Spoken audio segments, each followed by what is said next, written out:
Brother manipulates me to cut my international trip short over a fake emergency, then expects me to babysit his kids without warning. I, 27, female, usually work from home and frequently babysit my brother's 33 male and sister-in-law's kids. They have 2 kids, Noah 5, male, and Susie 8, female. My brother Mike has a rather demanding job. He works as a structural mover and has a 40-hour-a-week desk job. His wife, Sandra, works as a nurse, so as you can imagine, both of them frequently need someone to babysit. For some backstory, my brother and Sandra got pregnant when I was in college and used to live at my parents' house. They used to live with us, and I was forced to kind of turn into a live-in maid. My mom, who also had a job at that time, would tell me that since I was free after my classes, the least I could do for the family was look after my brother's kids. My dad didn't like it, but my mom never gave me a choice. I thought I had to look after the kids for only 5 hours until my parents were back home, but as days passed, my mom would continue to ask me to bathe the kids, feed them, or put them to sleep, even when she was back home. I didn't blame her because I understood that she was tired too, but I was practically spending 7 to 8 hours looking after the kids, not only for free, but it also took up all my time. These kids were young and were an absolute terror. They were extremely hyperactive throughout the day and would run around throwing toys everywhere. If they demanded something and I didn't listen to them, they would start smashing things around the house and I would have to clean up after them. My thing is, I'm not maternal, and I was also very, very young. Being the youngest sibling, I had no idea how to take care of children, especially the ones who would run around screaming and throw tantrums if their demands weren't met. Obviously, I protested several times to my brother, but he would also tell me that I was always at home and I had nothing better to do anyway. This started to affect my studies, as I was too tired to complete my assignments after putting the kids to bed. One evening, I had a very important assignment to submit, but Noah and Susie wouldn't leave me alone. They would mess with my books or laptop if I took my attention away from them. I requested them several times to give me 1 hour alone, tops, and I even put on their favorite kids show to distract them. But Noah started throwing things at my face, like the remote or the pillows on the couch. This would make Susie giggle and, in turn, encourage Noah to continue with this behavior. I firmly told him no, put whatever he threw out of his reach, and tried to gently explain that we don't throw things. But Noah continued until he threw his drinking mug on my laptop. This spilled water all over the place, and my laptop was rendered useless. I couldn't believe the extent of the chaos that unfolded in a matter of seconds. Frustration and exhaustion reached their peak, and I found myself on the verge of tears. This wasn't just a mere inconvenience anymore. It was affecting my academic life and my personal belongings. Desperate to salvage my assignment and maintain my sanity, I took a deep breath, gathered them around, and tried to explain as composedly as possible how important my studies were and the consequences of their actions. Noah remained defiant, continuing to throw things at my face. I felt beyond frustrated and experienced a mix of anger and helplessness. I decided it was time to take matters into my own hands and told Noah that he was on a timeout. I switched off the TV and asked him to sit in a corner facing the wall. Noah's eyes widened and he started to cry, but I didn't listen to him and put him on the chair. Susie, seeing this, immediately quieted down. When my brother found out about this, he absolutely lost his mind over me putting his son in timeout for misbehaving.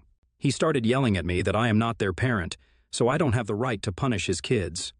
I sternly explained the situation to him, emphasizing the toll it was taking on my academic responsibilities and the irreparable damage done to my laptop.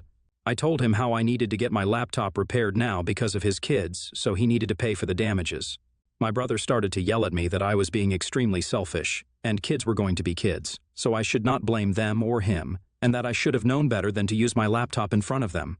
I told him that I was being forced to look after his kids, which was affecting my studies, so I had no choice but to complete my assignments while babysitting them, as no one else was willing to help me out. My brother yelled at me that we were family and that this wasn't a big deal as they were my niece and nephew. He continued to berate me, saying that if I punished his kids, then they wouldn't like me. I told him that was fine with me, as I didn't need them to like me anyway. I needed them to respect me if they were ever to be in my care. This made him angry, and he said how I was living at my parents' house for free and, other than college, I had no life anyway, so I shouldn't complain about looking after his kids. He also firmly told me that I wasn't allowed to punish them, so I retorted that I was done with him and his kids. My brother was shocked hearing my response and tried to backtrack, but I told him that if he wanted me to look after his kids from the next day, he would have to either start paying me or look for an alternate arrangement. I continued to tell him that my services would no longer be available to him, and that he was free to find someone else since he clearly wanted some pushover doormat for his kids to walk all over. And that wasn't going to be me. Later that night, my brother must have told the rest of the family, and my mom decided to barge into my room, demanding that I apologize to my brother and his kids. She insisted that, as a sister, I should be supportive and help my brother without expecting anything in return. However, I wasn't about to back down. I calmly explained that while I loved my brother and his family, my time and efforts were valuable, and I deserved fair compensation for the unexpected babysitting responsibilities. As the tension escalated, my dad intervened, rushing to my defense. He reminded my mom that I had a right to be compensated for my time and effort. He pointed out that babysitting wasn't a small favor but a significant commitment that warranted acknowledgement. The argument between my parents continued to escalate, with raised voices echoing through the house. My sister-in-law finally stepped in. She acknowledged the validity of my point and offered to start paying me the next day. She wanted to settle on $50, but I refused, saying that this was too cheap for me to look after their kids for 8 to 9 hours every day. My insistence surprised them, and they questioned the amount I was asking for. Undeterred, I demanded $80 per day, a figure that reflected the time, effort, and stress involved in taking care of the kids. My brother yelled at me that I was being greedy, but I replied that he could try finding someone else then. They begrudgingly agreed. I also demanded that they help pay for my laptop, which their little minion had destroyed, and my sister-in-law agreed. Although my mom continued to express her disapproval, a compromise was reached, and the following day marked the beginning of a new arrangement. I was compensated for my babysitting duties. This arrangement continued until I moved out of my parents' house. At first, my brother would continue to insist that I should keep looking after the kids, but he quickly realized that it was impossible for me, as I stayed at the office for long hours and wasn't back at home until p.m. He had no choice but to find another solution. I was never again troubled for looking after his kids, except on rare occasions, which I was okay with, because, at the end of the day, I did love my nephew and niece. Last year, I started working from home permanently as I got a very nice job and had the option to switch to remote work. I absolutely love my job as it pays me well, and I can afford to live in an affluent neighborhood. When my brother found out about this, he started to go back to his old ways and would find an excuse every day to leave the kids with me. It's important to note that at this point I wasn't asking him for any money, nor did he ever offer me any, as I thought this was only going to happen for a short time. Surprisingly, my brother wasn't thrilled about this and would go to great lengths to avoid confronting me. He resorted to leaving his kids on my doorstep in the morning and would only call me after he had safely retreated into his car, leaving me with no option but to bring the kids inside. In my attempts to reason with someone in the family, I spoke with my sister-in-law multiple times about the situation. However, she insisted that I should be more understanding and help him out since he had been recently promoted in his job and was hence spread thin. I didn't mind looking after my brother's kids once or twice a week, but taking care of them regularly was affecting my job. I realized he wasn't going to change until I taught him a lesson. The next time he left his kids on my doorstep and called to inform me, I lied and claimed that I wasn't at home. I threatened that I would call the police and CPS on him for abandoning his kids on my doorstep. He started yelling at me that I should just come back home, wherever I was. But I told him that if he didn't turn his car back and pick up his kids, he would be answering to the police the next time. This made my brother speed back and take his kids. Later, my mom and sister-in-law called to tell me that my brother had to miss work as he couldn't find an alternate option, and as a result, his boss shouted at him for missing work. My mom blamed me and told me that I was working from home, so if my brother wanted me to help him out, then it was my family duty to do so. I retorted back to her that if she wanted to play this game, then she should look after his kids, because she was retired now and stayed at home the whole day. This seemed to shut my mom up. My sister-in-law told me that she was ready to stop paying me, like old times, but I told her that this time she would have to pay $1,100 instead. We bickered, but ultimately she agreed. Since then, I have continued to look after his kids only after my brother pays me up front. It has been several months now, and the children love spending time with me. A few days ago, my brother asked me if I could babysit his kids for the upcoming holidays, as he and his wife were planning on going on a trip with their friends. Usually I would agree, but I already had plans to go to Mexico with my boyfriend and my friends, so I told him that I couldn't do it and he should ask our parents. Hearing this, my brother got upset and told me that I was young, hence, I could look after the kids by myself, but our parents are old now and won't be able to keep up with his hyperactive kids. This is essentially true, as my mom has arthritis and my dad has a back problem. I told him that he should then try contacting his friends for help. He got upset and started telling me how he and his wife really needed a break, and that I could always take a break later. I told him that this was my first international trip, and I was not going to postpone it for his kids. I told him that I wasn't going to cancel my plans, as I needed a break from work, and he blew up and started yelling about how I should not even be tired because I just sit at home all day and don't have any kids of my own. At this point, I just hung up on him after telling him no once again. So last weekend, I embarked on my trip to Mexico with my boyfriend and my friends. We were having an amazing time, and I was letting loose after working hard the entire year. This vacation was well-deserved. On my third day, I woke up to 8 missed calls from my brother. Getting worried and concerned for him, I called him back immediately. He picked up the call and sounded panicked, claiming that Susie wasn't doing well and was having trouble breathing. He continued to tell me that she was admitted to the hospital and that it was a family emergency. You see, Susie does suffer from asthma, so I panicked hearing him, and my brain stopped functioning. My boyfriend sat up, seeing my reaction. My brother told me that I needed to come back home and be there for Susie. Feeling all stressed and anxious, I tried to get more info about what was going on with Susie, but my brother was dodgy and didn't give me clear details. With my mind all over the place, torn between family and my plans, I hung up. My boyfriend and friends were supportive, suggesting we should all go back home, but I didn't want to ruin their trip. Worried, I rearranged my plans, booked the earliest flight back, and rushed home expecting the worst. Throughout the flight home, I tried calling my parents, but they didn't pick up my calls. It was still early morning for them, so I figured they might be sleeping. I asked my brother to come pick me up from the airport, and he immediately agreed. Upon my return, I found my brother waiting at the airport, looking sheepish and nervous. I asked him to drive me straight to the hospital so I could see Susie for myself and be there for her. He hesitated before finally admitting that there was no emergency. Instead, he dropped the bombshell that he and his wife were going on their trip with their friends, as he had told me before, and he needed me to babysit their kids. I demanded an explanation, my voice edged with frustration and disappointment. He stammered, trying to justify his actions by saying he thought I wouldn't come back if he told me the real reason. His feeble excuse only fueled my anger. I felt betrayed and used. My concern for Susie turned into resentment for my brother's manipulative tactics. At that moment, I made up my mind. I wasn't going to let this slide. I decided it was time to teach my brother a lesson he would never forget. No more playing games, no more falling for his tricks. I needed him to understand the gravity of his actions, the emotional toll it took on me, and the strain it put on my life. As we drove to his house, a fire burned within me. When we got there, my sister-in-law was outside with luggage, looking all sheepish. I instantly knew she was part of the plan to trick me into coming back home. She hugged me, apologized, and said there was some money for me on the nightstand. Before I could say much, my brother and his wife took off in a hurry to pick up their friends for their trip. Standing there, trying to cool off, I couldn't believe the nerve they had. I was so angry at their attempts to manipulate me and downplay the whole thing. Little did my brother know, he was setting himself up for the shock of a lifetime. I was going to take my ultimate revenge and make sure that they would never dare leave me with their children for the rest of their lives. As I stepped inside, I tossed responsibility out the window. When Noah and Susie woke up, I told them that for the next 3 days, they were allowed to do whatever they wanted in the house. Noah asked with excitement in his eyes if he could have ice cream in his bed, and I told him why not. He rejoiced while Susie asked if she could use her mother's expensive makeup to play dress-up, as her mother had asked her not to touch them. I told her that she was free to use whatever she wanted. When my parents called me back, I told them about what happened. My parents had no idea about this and were shocked that my brother had gone to such lengths to force me to babysit his kids.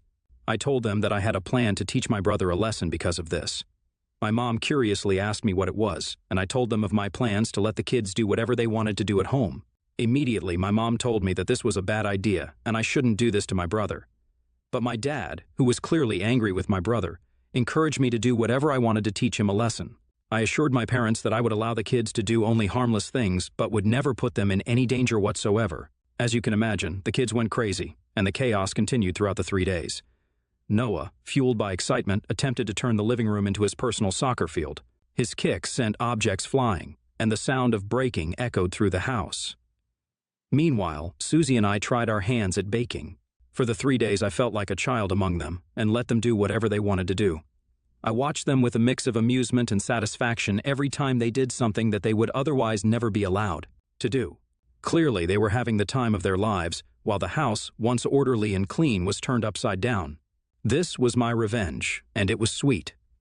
I made sure to capture moments of their masterpieces on camera, knowing that these images would be part of the lasting memory of my brother and sister-in-law. The day my brother and his wife returned, they were completely shocked to see what had happened to the house. Their expressions went from shock to disbelief as they surveyed the aftermath. The once neat and orderly home had transformed into a realm of creative disorder. My brother and his wife went ballistic, shouting at me and demanding an explanation for the chaos they walked into. What the hell happened here? Why is everything in shambles? Oh, hey there. Just a little redecorating, courtesy of Noah and Susie. Redecorating? Are you out of your mind? We trusted you to take care of them, not turn our home into a disaster zone. This is unacceptable. Look at the mess. And what did you let Susie do with my makeup? Oh, Susie wanted to use them. She's got quite the talent with makeup, don't you think? Stop playing games. This is not what we agreed upon. Exactly. We didn't agree on anything because you left me standing in your driveway after forcing me to take care of your kids. My brother's face turned several shades of red hearing this, and he began shouting louder. He told me that I was being unbelievable right now and that they trusted me to look after their kids. I scoffed and told him that trust goes both ways, and they had tricked me into cutting my trip short so they could selfishly go on theirs. I firmly told him that the mess the kids had done could be cleaned up, and he should take this as a lesson to never mess with me ever again. My sister-in-law demanded that I repay her money back as I had destroyed the house, so I told her that I took care of the kids for 3 days, and her $150 was the least she could give me for the 3 days I had looked after her kids. I told them that I was not going to let them push me around anymore. My brother started to say something, but I stopped him and seized the moment to deliver my ultimatum to them. You know what? This is the last time you will ever see me. I'm done being manipulated, taken for granted, and treated like a doormat. The next time you try to dump your kids on me, I will involve the police and get a restraining order on you. Consider this the end. Their faces froze, registering the gravity of my words. I turned around, gathered my bags, and walked out, leaving behind a house in disarray and a family stunned by the unexpected turn of events. Since then, my brother has been calling me, complaining about how he and his wife are now stuck cleaning the house and how the least I could do was apologize to her for being a brat. He's blaming me for everything and continues to say that he didn't do anything wrong by calling me back from my trip. Update 1, my mother reached out to me in just a few hours, as I had expected her to do.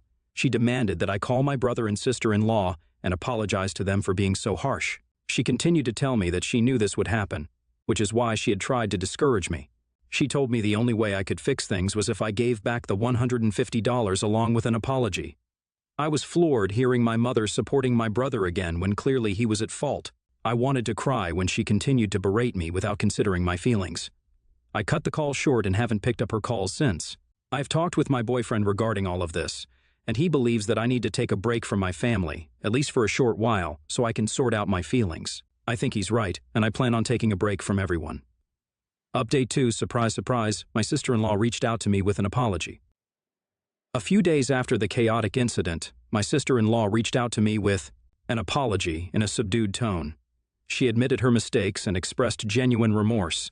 She acknowledged that she shouldn't have let her excitement for the trip cloud her judgment, allowing my brother to manipulate and lie to me. She realized the unfairness of taking me for granted and letting her desires blind her to the consequences. Understanding the gravity of the situation, she offered a sincere apology, recognizing the impact of their actions.